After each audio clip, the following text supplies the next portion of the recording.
My name is Pascaline Dupin. I'm an associate professor of economics at Stanford University, and I'm also co-chair of the health sector for JPAL. So like many people, I aspire to a world where everybody can have a happy and productive and healthy life.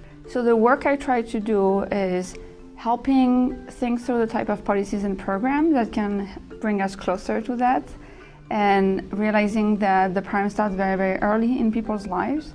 So there's a lot of evidence showing that if your mother is very young when you're born, you're going to have a lower birth weight, you're going to have a harder time growing on par for your age later on in life.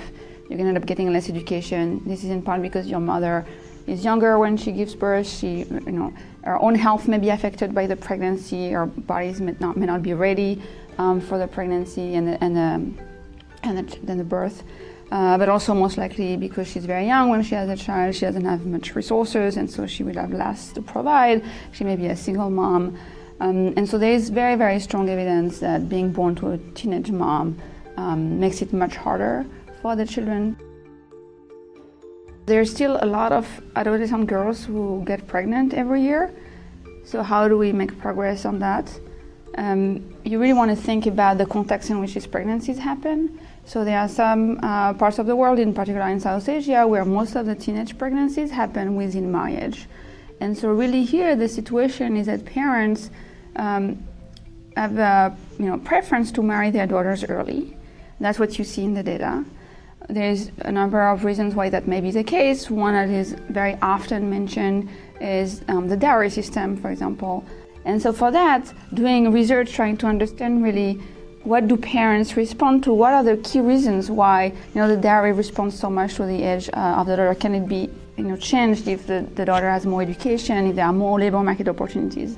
In other contexts, like in many countries in Sub-Saharan Africa where I've worked on, teenage pregnancy happens often before marriage. So in that case, you want to think about, well, why is it that starting a family early seems to be a good idea for these girls?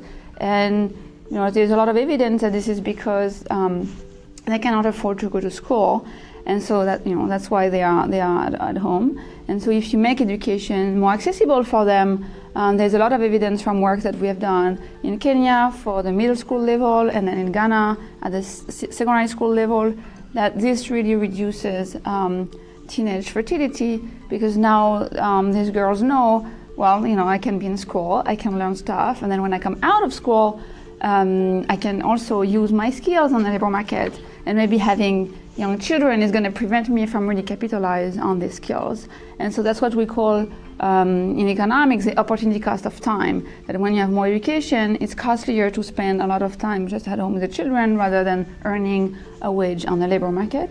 And so education has this effect of both keeping you in school instead of being at home, and also changing the calculation that you're going to make for the rest of your life in terms of the trade-off between being at home and in the labor market.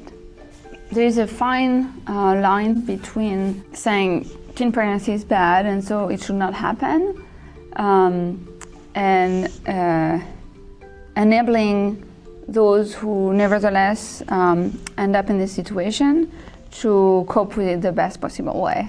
And so there are a number of countries that have very strict rules as to who is eligible for certain services. And so in particular, to not look like you're endorsing teenage pregnancy, countries that have cash transfer programs for women who give birth in a hospital, like in India, say, okay, if you're a teenage girl, you won't be getting that payment, because they're afraid that otherwise it would incentivize teen pregnancy. But that ends up really hurting those who do not have the information or the resources to avoid this outcome.